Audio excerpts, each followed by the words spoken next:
Hello and welcome back to another video. Yes, I have things set up if you've been following me. But yay, we have a semi-better setup now. Yay! This time I want to talk about world building tips and tricks. But please keep in mind that a lot of the tips and tricks that I'm going to share with you, I took off of the internet already. So these kind of aren't original.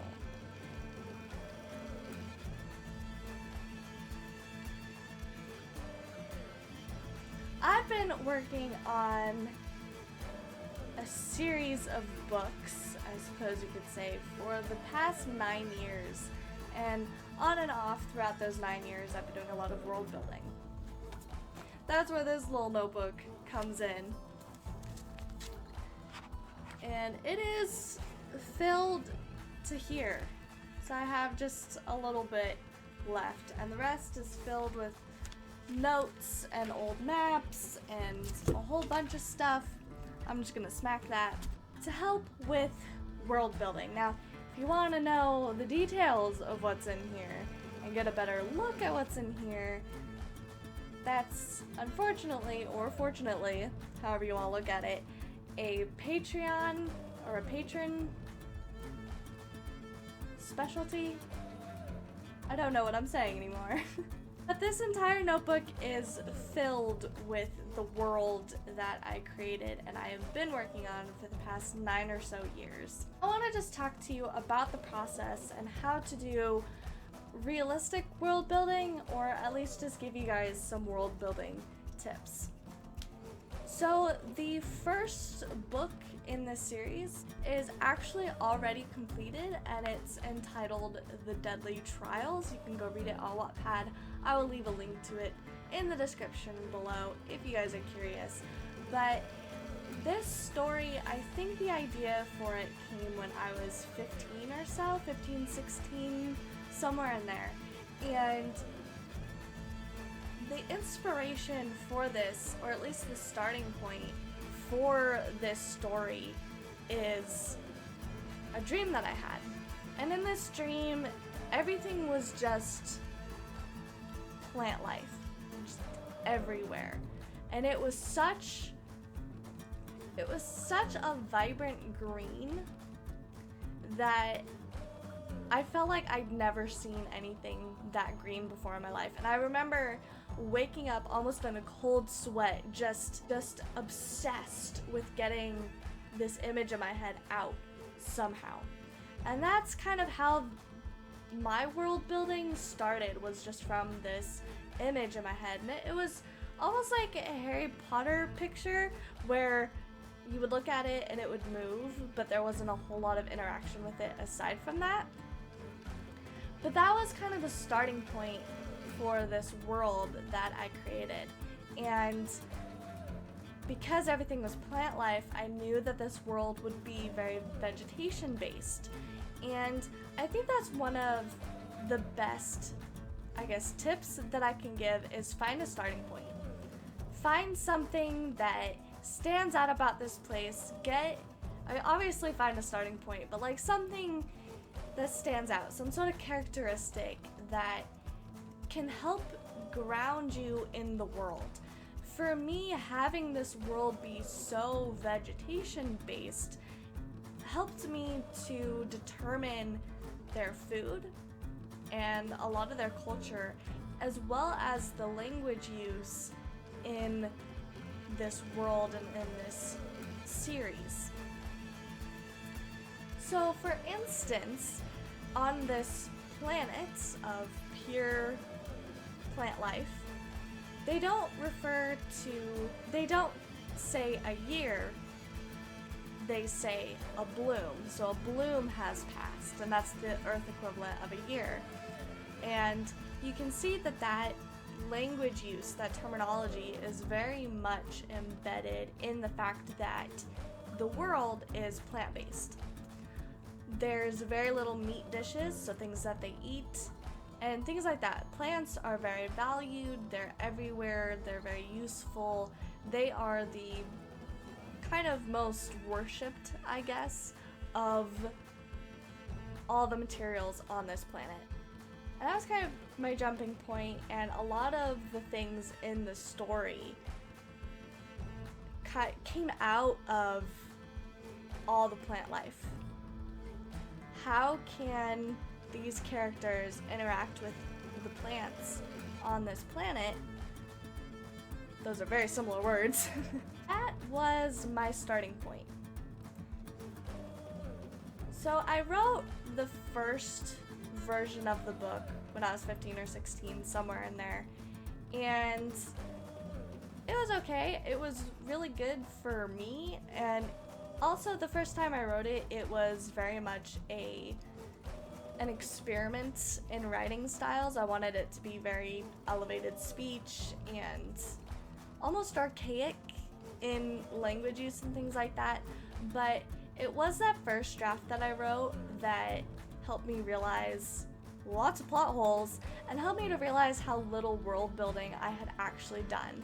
So several years later in college, I decided that I would rewrite the Deadly Trials, and this time I came at it with a world building approach. So I already knew the vegetation was huge, and I think I had already established sort of a religion of this planet, which I think is something else to consider, is do they believe in deities of some sort? I think that's very important to know, as well as looking at, even if they believe in deities, do they worship those deities? How influential is that? What do their religious rituals look like? And various things of that sort. So that was another component that was already established before the second draft, the rewrite of the Deadly Trials. But when I went into the rewrite, one of the things that I did was I looked into the histories of everything. So, the history of the planet. And this is something that I definitely got off of the internet. This is not my own tip, so credit to whoever came up with this originally. But if you look at historical accounts and then compare it to the knowledge that the average person possesses, you're probably going to notice a lot of discrepancies. And learning about that and realizing like, oh yeah, that's true, really influenced my approach to the rewrite. I wanted to incorporate that tip where it was like, okay, here's this history, but then here's this history. And then I wanted to look at the characters and be like, would they care about this or that? So I think that really has to do with your characters, and I think it's a great way to show characterization is by having this more objective history and then having this character filter that history through their perceptions and their biases and whatever else. I think it's a really good way to be like, this character is like this and this character is like this.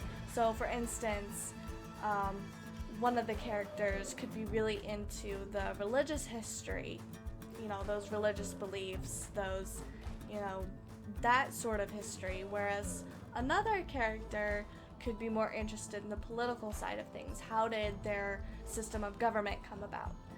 What are the rules of their government? How did their government evolve? Well, another could be interested in the history of the evolution of the planet.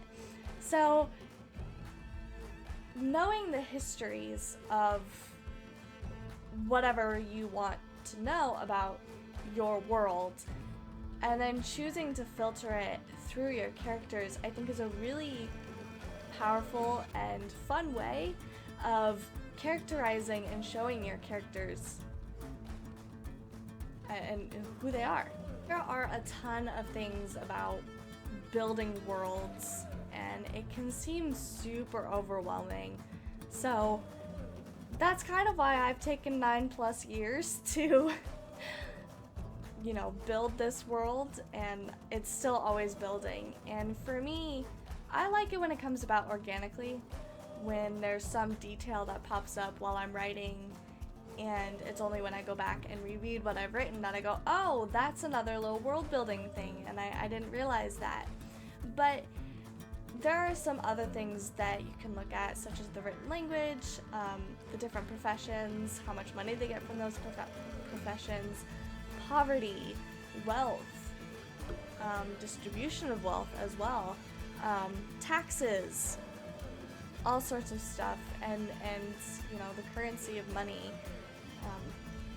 The currency of money, isn't that redundant?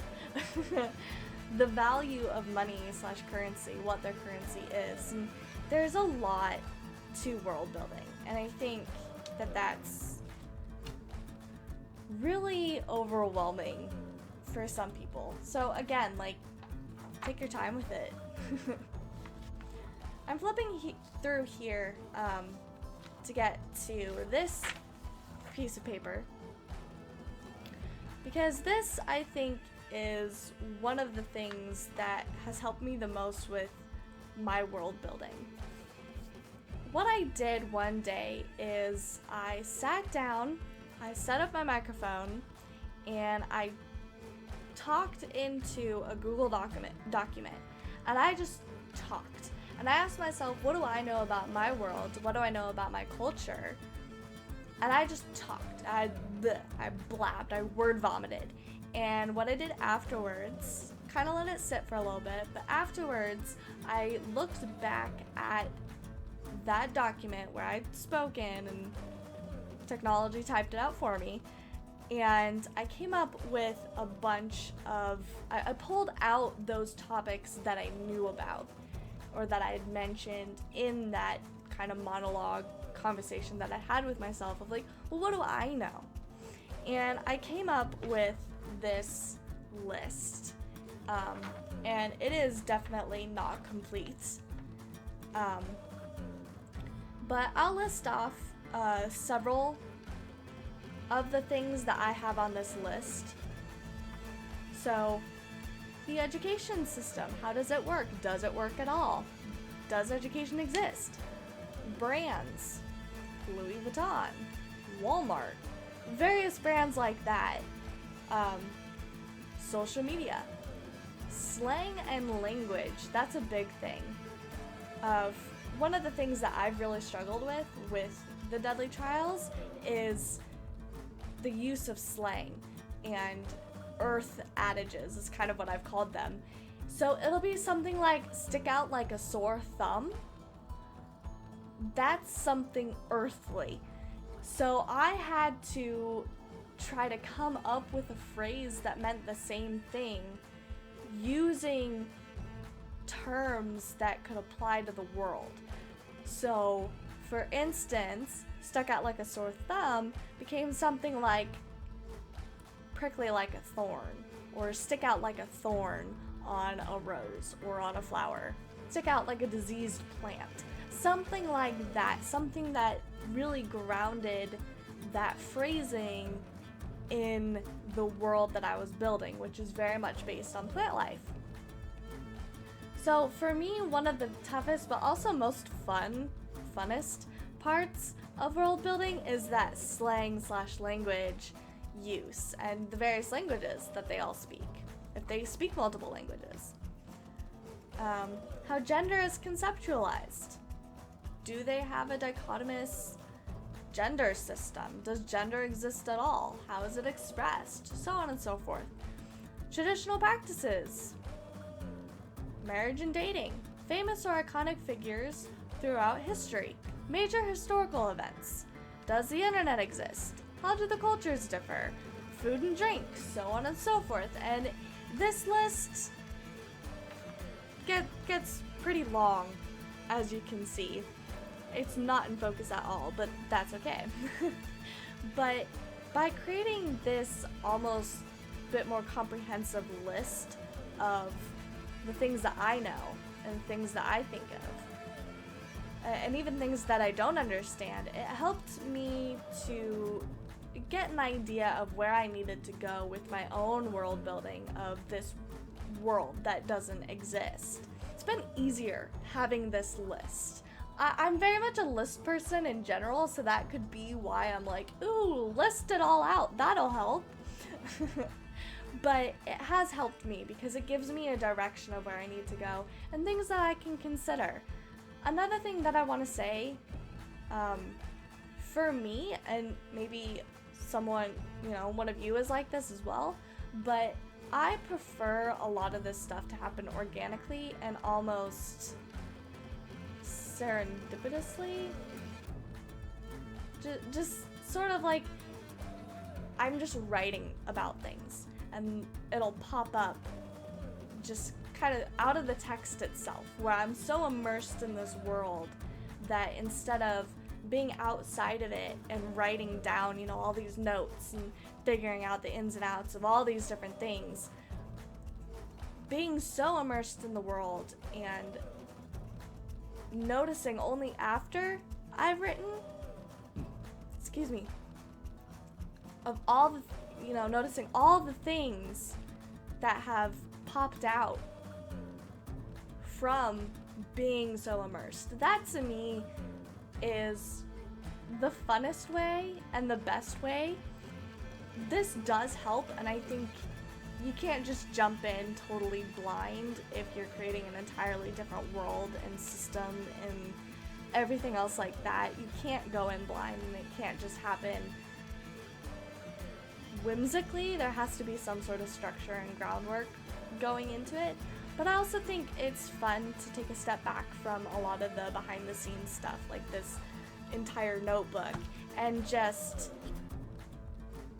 exist in the world on your own and let things come to you naturally. I prefer to do everything handwritten. I know that that's kind of old school, but that's how I prefer to do things, which is why I have an entire notebook devoted to world building. But there are tons of tools out there that you can use on the internet that can help you with your world building. And honestly, seek advice. For the longest time, I was like, no, I'm too good to find advice. Like, no, I'm not good enough to do that on my own. Like, go out, seek help, seek advice. Utilize Pinterest boards. Pinterest has turned into a fairly good resource for writers. So utilize Pinterest, utilize Google the heck out of everything. Utilize the resources at your disposal. We now have the privilege of having the internet. A lot of writers before us didn't have that. We can seek advice and help from all these other writers online. So go utilize your resources. And I think that's another one of the most helpful tips that I've gotten, is to actually seek out tips and tricks, especially for something as big and as intimidating as world building. That's really all that I have for you guys today. I didn't really have a destination in mind. I was just gonna talk and see what happens, and this is what happens. So thank you guys so much for watching. I hope you enjoyed this video, and I hope to see you all in the next video. Bye!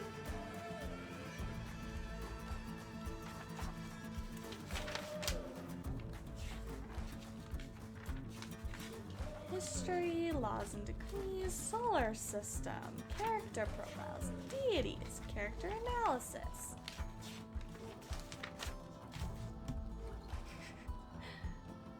Oh, shut up, phone. Feels so dumb.